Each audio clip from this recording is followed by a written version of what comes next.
बात करते हैं। आप इतना लेट क्यों बता रहे हो? अब हम अंदर चलते हैं। हमने अभी बैकग्राउंड के बारे में काफ़ी आपकी चर्चा कर ली है सर, तो सच बोल की टीम के साथ भी आपको थोड़ी पेशकश करनी पड़ेगी। मौका मिल जाए तो मैं उसके साथ खेलता हूँ। हेलो सुल्तान। और युवाओं का क्या योगदान है चेंजेस लाने में? रोलिंग है भैया। ये जो देश है तेरा, स्वदेश है तेरा, तुझे है पुकारा।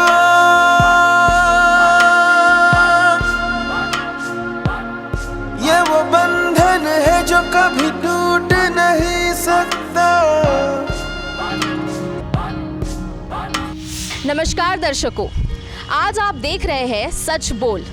जैसे कि आप मेरा बैकग्राउंड देख रहे हैं, आपको थोड़ा बहुत तो आइडिया हो गया होगा कि हम किसी पॉलिटिकल इंटरव्यू के लिए यहाँ आए हैं। तो आज हम एक ऐसी शख्सियत का इंटरव्यू ले रहे हैं जिनका नाम ही काफ़ी है, मिस्टर विकास उपाध्याय। जैसे कि आप जानते हैं कि विकास उपाध्याय रायपुर वेस्ट विधानसभा से एमएलए है। आज जानेंगे कि इस पॉलिटिकल शख्सियत के पीछे किस तरीके के राज छुपे हैं। जिस स्तर पर आज विकास जी खड़े हैं, उसके पीछे उनका कितना हार्डवर्क और डिटर्मिनेशन है। तो आइए करते हैं चर्चा विकास जी के साथ। नमस्कार सर। नमस्कार, कैसे हैं आप लोग? आइए।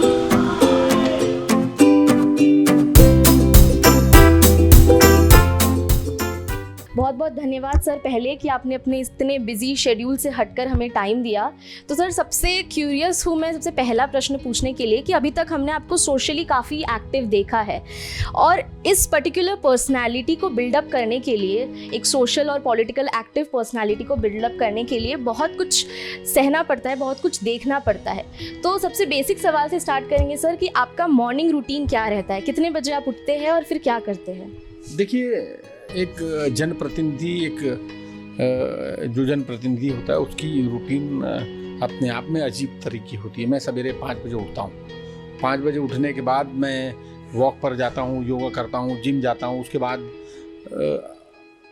7:30-8 बजे आकर वापस अपनी रूटीन को चालू करके मैं अपने वार्ड में जाता हूँ। जो हमारे दिनचर्या का काम है, वार्ड में अलग अलग लोगों से जाकर उनकी समस्या, उनके बीच में जाकर उनसे कम्युनिकेट करते हैं, उनसे बातचीत करते हैं। फिर जो उनके काम होते हैं वो, क्योंकि सवेरे का समय ऐसा होता है कि सब लोग आपको सवेरे घर में मिलते हैं, तो उनसे बातचीत करके, कम्युनिकेशन करके फिर 11-12 बजे तक वापस आके फिर रूटीन वापस चालू करके 12 बजे से लोगों से यहाँ हम ऑफिस में मिलते हैं। जो लोग अपनी समस्या को लेकर आते हैं या किसी को कोई काम होता है तो उससे बातचीत करते हैं। फिर उसके बाद 2 बजे से मैं शहर में जाके मंत्रालय जाना पड़ता है, हमको सेक्रेटरीट जाना पड़ता है, मंत्रियों से भी काम होता है, सीएम से काम होता है। फिर उनसे बात करते हैं, पार्टी ऑर्गेनाइजेशन का काम होता है, संगठन का काम होता है, उस पर हम जाते हैं। और दिनचर्या ऐसे सवेरे से लेकर रात तक, सवेरे से रात कब होती है मालूम नहीं पड़ता।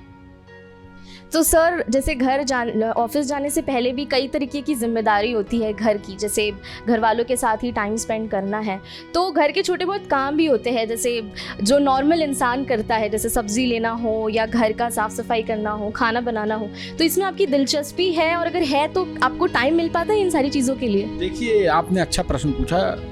इसमें तो पूरे घर वालों का सपोर्ट होता है कि हमको घर का कोई भी काम करने की आवश्यकता नहीं पड़ती। भाई है, घर परिवार में माता पिता है, बड़ा भाई है, छोटे भाई है, वाइफ है, भाभी हैं, सब लोग मिलकर काम करते हैं। मुझको काम करने की आवश्यकता नहीं पड़ती। इसीलिए मैं सामाजिक काम में, धार्मिक कार्यों में मुझको लगने का या काम करने का पर्याप्त समय मिलता है, उसमें मैं काम करता हूँ। तो सर आपके लिए वीकडेज जैसी कोई चीज़ होती है कि सैटरडे संडे है तो थोड़ा ऐसे पॉलिटिक्स से हटकर कहीं घूमने चले जाए, या जो मुझे पसंद है एक्चुअली जैसे गेम खेलना हो या ऐसी फैमिली ट्रिप हो, इन सब का समय मिल पाता है आपको? देखिए, सच कहूँ तो वो समय बिल्कुल नहीं मिलता। एक पॉलिटिकल और एक जनप्रतिनिधि जो जनता के बीच से चुन कर आता है, जब वो जनता की जवाबदारी और जिम्मेदारी का निर्वाह करने जाता है तो उसको फिर कोई दूसरी चीज़ नहीं दिखती। हमारे लिए प्राथमिकता, हमारा जो वोटर होता है वो हमारे लिए प्राथमिकता है। उनके साथ काम करना, उनके साथ रहना। अब हर चीज़ हम उन्हीं के साथ, चाहे तीज त्यौहार हो, चाहे फेस्टिवल हो, चाहे खेल कूद हो, चाहे कोई इंटरटेनमेंट की बात हो, तो हम उन्हीं लोगों के बीच में अपने आप को शामिल करके हम उसको अपना परिवार का काम कार्यक्रम बना लेते हैं। और सर एक चीज़ हमने जानी है आपके बारे में कि आप गाते काफ़ी अच्छा है, मतलब आपको बोलते हुए तो सुना है हमने। तो सर अगर आप कुछ छोटी सी ऐसे पेशकश कर दे तो काफ़ी अच्छा होगा सर। देखिए, आपने जिस बात को कहा, हम तो जिस सोशल लाइफ में रहते हैं, धार्मिक कार्यक्रमों में पार्टिसिपेट करने का मौका मिलता है, और अभी तो कला हर छोटे छोटे स्ट्रीट में, छोटे मोहल्लों में, छोटे गलियों में, कॉलोनियों में लोग एक से एक कलाकार हैं। उनके साथ मिलकर मैंने आपको पहले भी कहा कि हम उनके साथ अपना एंटरटेनमेंट खोज लेते हैं, ताकि जो हमारे साथी हैं, जो हमारे लोग हैं, जिन लोगों ने हमको चुनाव, जो हमको वोट देते हैं, हमको मत देते हैं, उनके साथ रह के कार्यक्रमों में इन्वॉल्व होते हैं, तो उन्हीं लोग वही कार्यक्रम चलाते हैं। तो ऐसा कुछ नहीं है कि मैं बहुत अच्छा गाता हूँ, लेकिन ठीक है, सबके साथ मिलकर उनका सहयोग और साथ दे देते हैं। सर तो सच बोल की टीम के साथ भी आपको थोड़ी पेशकश करनी पड़ेगी सर, तो कुछ भी जो आपको पसंद है, 1-2 सेकंड का या जैसा भी है सर, हमें ऐसे सुनना है। बेसिकली आपका ये वाला पार्ट भी हम देखना चाहते हैं। सोच के गाता हूँ मैं कुछ, ठीक है। जी सर, बिल्कुल। और सर हमने सुना है कि आप डॉग लवर भी काफ़ी आपको जो है जानवरों के साथ काफ़ी प्रेम है, तो क्या आप हमको दिखा पाएंगे कि किस तरीके की व्यवस्था आपने की है, मतलब आपकी डॉग्स कैसे हैं, कैसे आप उनका ख्याल रखते हैं? बिल्कुल हम दिखा सकते हैं। एक पीस ऑफ माइंड जब आप घर आते हैं, उनको देखते हैं, जब सवेरे मॉर्निंग में उनको घुमाने आप ले जाओगे, तो आप की जो दिन भर की थकान है, जो एक रिफ्रेशमेंट आप जिसको कहना चाहते हैं, जब कभी संडे को कभी आपको समय मिलता है तो आप उनको नहलाते हैं, और जिस प्रकार से वो आपके साथ एक परिवार के सदस्य के समान रहते हैं, इसलिए वो एक अपना अलग इंटरेस्ट है। वो वही व्यक्ति कर सकता है जिसके लिए जिसकी सोच एक पर्सनल इंटरेस्ट को लेकर होगी, तो एक पर्सनल इंटरेस्ट है और उसमें मैं थोड़ा रुचि लेता हूँ। तो सर अब हम जाएंगे और देखेंगे कि किस तरीके से यहाँ पे अरेंजमेंट्स की गई है। तो सर बहुत खुशी होगी अगर आप हमें एक टूर दिखला। तो सर यहाँ पर पूरा मतलब ऐसे लाइन से, सर कौन सी ब्रीड है बेसिकली इसमें? अभी मेरे पास जो डॉग है वो है ग्रेट डैन। सर क्या नाम क्या है सर? ग्रेट डैन इनका नाम है, एक का नाम है सुल्तान, एक का नाम है टाइगर। सुल्तान और टाइगर होते ना, तो मौका मिल गया तो मैं इनके साथ खेलता हूँ। हेलो सुल्तान।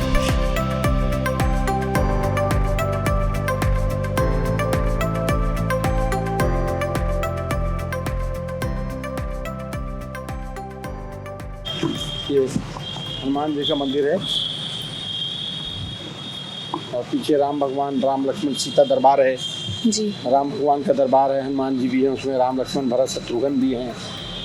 जो आपका रिलीजियस वाला साइड है, ये भी मतलब खुद से आया है कि आपने देखा है आसपास अपने एल्डर्स को, अपने बड़ों को करते हुए पूजा? ये तो परिवार से संस्कार मिलते हैं आपको, ये अपने परिवार के संस्कार होते हैं, जो आपके पूर्वजों के, आपके पेरेंट्स से आप लोगों को जो सीख मिलती है, उसके बाद ये तो आपके जीन में होता है। हम तो सब लोग देवी देवताओं की पूजा करके या भगवान की प्रार्थना करके घर से बाहर निकलते हैं। कोई अच्छे काम में भगवान को याद करते हैं, परेशान होते हैं तो भगवान को याद करते हैं, कोई अच्छी खुशी मिलती है तो भगवान को याद करते हैं। तो भगवान तो रग रग में है, तो उनकी पूजा अर्चना तो किसी को सिखाने की ज़रूरत नहीं है, वो तो हमारे जिन में है अपने आप। जैसे आपको खाना खाने की आवश्यकता होती है, आप हर चीज़ जो नित्य करते हैं उसको करने की आवश्यकता होती है, उसी पूजा पाठ, भगवान की भक्ति, वो आपके नेचर में होता है। ट्रेडिशनली देखा है कि ऐसे नीचे नेम प्लेट होता है, लेकिन यहाँ पे कुछ ऐसे विधायक ऐसे कुछ लिखा नहीं हुआ है, तो कुछ खास कारण है इसके पीछे? विधायक हूँ, संसदीय सचिव हूँ, अखिल भारतीय कांग्रेस कमेटी में सचिव हूँ, तो सब लोग जानते हैं, उसको लिखा के बताने की आवश्यकता क्यों है? तो मैं समझता हूँ कि उसको लिखाने की ज़रूरत नहीं पड़ना चाहिए। मैं जो मेरी सोच है, इसलिए जनरल हम ऐसे रहते हैं। तो सर अब आप बताएंगे कि सर हम बेसिकली कहाँ जा रहे हैं? अभी हम लोग, हमारे विधानसभा का एक एरिया है रायपुरा, जहाँ दुर्गा जी की पूजा कर रहे हैं लोग, दुर्गा जी को विराजमान किए हैं और नवरात्रि मना रहे हैं। आज भंडारा है वहाँ, तो हम लोग वहीं जा रहे हैं। उसके बाद अलग अलग वार्डों में, अलग अलग क्षेत्रों में जहाँ लोग दुर्गा जी की पूजा कर रहे हैं, माता की सेवा कर रहे हैं, उनके बीच में जाकर, उनके पंडालों में जाकर आशीर्वाद लेने का काम करने के लिए हम लोग पूरे क्षेत्र में आज घूमेंगे। जी सर, तो सर हमने अभी बैकग्राउंड के बारे में काफ़ी आपकी चर्चा कर ली है। सर एक सवाल ये है कि पश्चिम विधानसभा से चुने हुए आपको लगभग 3.25 साल हो चुके हैं, तो इसी बीच कई सारे लोग अपनी प्रॉब्लम्स लेकर आपके पास आते हैं, तो उनकी प्रॉब्लम किस तरीके की उनकी प्रॉब्लम्स रहती है और आपको क्या लगता है कि आप अपने लेवल पर पूरी मदद कर पाते हैं? देखिए 3.25 साल की इस सरकार में 2 साल तो कोरोना से हम लोगों ने लड़ाई लड़ी है। जिस प्रकार से कोरोना की भयावह स्थिति थी पूरे विश्व के अंदर, छत्तीसगढ़ में भी इसका असर मिला, रायपुर राजधानी में भी बहुत लोगों को इसमें समस्या का सामना करना पड़ा, लेकिन उनकी मदद करने के लिए हम लोग खड़े थे। हमेशा उनके सहयोग और सहायता के लिए हमसे जो बन पड़ा वो हम और हमारे पूरे साथियों ने, हमारी पूरी पार्टी ने मिलके, सरकार ने पूरा मिलके किया। उसी प्रकार से जो समय मिला उसमें जो जनता के बीच की जो मूलभूत समस्याएं हैं, मूलभूत सुविधाओं का अभाव था इस क्षेत्र में, तो उस मूलभूत समस्या के समाधान पर हम लोगों ने काम किया। जो बुनियादी चीज़ें हैं, जो ठोस चीज़ें जो नहीं मिल पा रही थी, उस पर हम लोगों ने काम किया और लगातार अभी तो प्रयास कर रहे हैं कि लोगों की पहले मतलब कहीं रोड नहीं है, कहीं सड़क नहीं है, कहीं नाली नहीं है, कहीं बिजली के खंभे घर में लगे हैं, कहीं हाई टेंशन वायर घर के ऊपर से गए हुए हैं, बहुत सारी चीज़ें, गार्डन है, खेल के मैदान हैं, तो इन प्रकार की और जो लोगों के दिनचर्या में काम आने वाली चीज़ें हैं उस पर हम लोगों ने काम किया है। तो सर जैसे इलेक्शंस पास आते हैं, आप जब कैंपेन्स वगैरह में टूर में बिजी रहते हैं, तो जैसे मैम का फ़ोन आता होगा या ऐसा होता है कि वो छोटा है काफ़ी, अपने ग्रोइंग एज में है, तो उस समय आप चीज़ों को कैसे मैनेज करते हैं कि मतलब इक्वली बैलेंस करके कैसे चलते हैं आप अपनी लाइफ को? तो अब परिवार में सब चीज़ों को लोग जान चुके हैं। छोटा बच्चा है, वो भी अभी चीज़ों को सब समझ चुका है, वो भी जानता है सब चीज़ों को, तो ऐसा कहीं कोई दिक्कत का सामना नहीं कर पड़ता। मेरे पेरेंट्स हैं, जो उसके साथ मेरा छोटा भाई है, मेरी वाइफ है, बड़े भाई हैं, मेरे पेरेंट्स हैं, मम्मी पापा हैं, सब लोग ख्याल रखते हैं, तो मैं हमारी कमी को खलने नहीं देते वो लोग, तो मैं नहीं समझता और मुझको उसमें सपोर्ट भी मिलता है। मैं फ्री होकर अपना काम करता हूँ।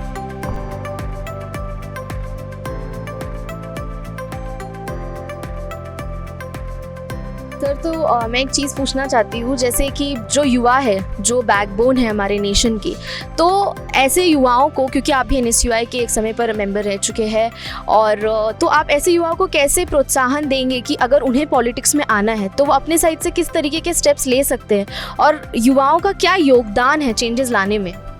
युवाओं की डिमांड है, यूथ लीडरशिप की डिमांड है। लोग यूथ अभी जब पढ़ाई करने के बाद अपना जीवन में उसको आगे फ्यूचर क्या बनना है, क्या बनाना है, उसका तय करता है। उस समय उसको तय करना है कि उसको किस ओर जाना है। पॉलिटिक्स या लोगों की सेवा कर जनप्रतिनिधि बनना, लोगों के बीच में रहना, एक कठिन काम है, और मैं तो सोचता हूँ अगर आज का यूथ अगर इसमें पार्टिसिपेट करता है, इसमें फेयर होकर काम करता है, तो मैं समझता हूँ कि काम करने की अपॉर्चुनिटी है, मौका आपको मिलेगा। जनता का विश्वास आपको जीतना पड़ेगा, लोगों के साथ रहना पड़ेगा, पेशेंस की आवश्यकता है। यूथ लीडरशिप आना चाहिए। 21वीं सदी को हम लोग क्रॉस कर चुके हैं। किस प्रकार से बाहर के देशों में यूथ पॉलिटिक्स या जो वातावरण बना हुआ, उस प्रकार का वातावरण हमारे देश में भी होना चाहिए है। अभी लगातार यूथ पॉलिटिक्स आ रही, यूथ लीडरशिप आ रही है, लोगों के पास जा रहे हैं, उनके पास क्षमता होती है काम करने की, तो उनके लिए अपॉर्चुनिटीज़ हैं। लेकिन ये है कि इसमें ये पेशेंस का काम है, ये साल 2 साल में रिजल्ट देने वाला काम नहीं, तो एक सेवा का काम है। आप सेवा का काम करना चाहते हैं तो ज़रूर यूथ को इसमें आना चाहिए। जैसे आपके विधानसभा वेस्ट से चुने जाने से पहले भी कई MLAs रहे हैं, सिस्टम पूरा जो है बदल चुका है, हमने देखा कोविड के बाद और भी बदल गया है, तो आपको क्या लगता है कि मतलब आपके आने के बाद आप कितने संतुष्ट हैं अपने कार्य से? देखिए, मैंने कहा जनता को संतुष्ट करना चाहिए, सेटिस्फेक्शन या NOC जनता की तरफ से आना चाहिए। हम तो काम करते हैं और हो सकता है अच्छा काम भी होता होगा, हो सकता है हमारे द्वारा कोई कार्य गलत हो, तो हम तो जनता से निवेदन करते हैं, कोई गलत काम हो रहा है तो ज़रूर उसके बारे में बताइए, कोई अच्छा काम हो रहा है तो उसके लिए शाबाशी भी हमको दीजिए और मार्गदर्शन कीजिए। भाई जनता ही जनार्दन है, उनके माध्यम से जो चीज़ें निकल कर आएगी, अगर उस पर आप काम करेंगे तो मैं नहीं समझता कोई गलत काम आपसे हो सकेगा।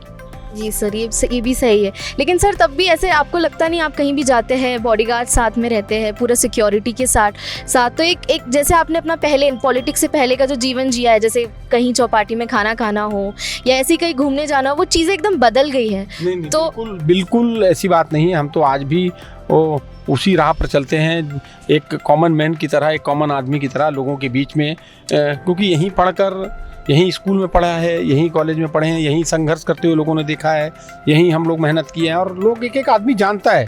तो उनके सामने ना हम एक नेता के रूप में हैं, हम उनके सामने उनके परिवार के एक बच्चे के समान, एक भाई के समान, एक दोस्त के समान है और हमारा बिहेवियर भी उनके प्रति वैसे ही रहता है, ताकि हम लोगों के साथ एक साथ उनके साथ रहें, उनको कभी ये मत लगे कि हम एक्स्ट्रा ऑर्डिनरी बिहेव कर रहे हैं, तो उसमें हमको फ़ायदा मिलता है। रही बात जब आप जनप्रतिनिधि बन जाते हैं, सुरक्षा व्यवस्था सरकार की का एक सिस्टम है, उसको भी हम फॉलो करना चाहिए, उसको भी हमको फॉलो करना पड़ता है, उसको भी हम तोड़ नहीं सकते। लेकिन मैं इस बात को कह सकता हूँ कि हम जो आम हमारा जीवन है, हम उसी प्रकार से अपना जीवन व्यतीत करते हैं। वो तो है सर। बहुत अच्छा लगा आपसे बात करके कि पॉलिटिकल पर्सनालिटी को सिर्फ एक पार्लियामेंट में ही स्थित होते हुए देखते हैं या फिर ऐसे सिर्फ टीवीज़ में ही देखते हैं, उससे पहले वो बनने के लिए कितनी मेहनत और कितना डिटर्मिनेशन रहता है, वो शायद हमेशा बिहाइंड द सीन रह जाता है। तो जिस तरीके से आपने अपनी दिनचर्या बताई, जो मेहनत आपने बताई, जिस तरीके से आपकी सोच है, ये बहुत कम लोगों में आजकल दिखती है। सर बहुत बहुत शुक्रिया कि आज आपने टाइम निकाला, आप हमसे बात करें। आपका कुछ और मैसेज जो आप दर्शकों को देना चाहते हैं हमारे साइड से? सच बोल की पूरी टीम को, सच बोल परिवार को धन्यवाद देना चाहता हूँ कि आप एक जनप्रतिनिधि, एक जो एक जनता के बीच चुन के आने वाले लोग हैं, वो जो कार्य करते हैं उनको आप दिखाइए, लोगों के बीच में मैसेज भेजिए, एक संदेश जाना चाहिए कि इस प्रकार से हम लगातार लोगों के बीच में रह के उनकी मदद करने का प्रयास करते हैं। तो मैं समझता हूँ कि जो एक इमेज की बात आपने कही, वो इमेज, बेहतर इमेज बिल्ड होने में फ़ायदा मिलेगा। शुक्रिया सर, शुक्रिया। का उनके व्यक्तिगत जीवन से लेकर राजनीति से जुड़े अनछुए सवालों के साथ सच बोल न्यूज़ के माध्यम से आपको रूबरू कराया है और आने वाले दिनों में ऐसे ही और कई सम्मानितों से हम आपका परिचय एक नए अंदाज में कराने जा रहे हैं। हमसे जुड़े रहने और नए अपडेट्स के लिए हमारे YouTube चैनल को सब्सक्राइब करना ना भूलें।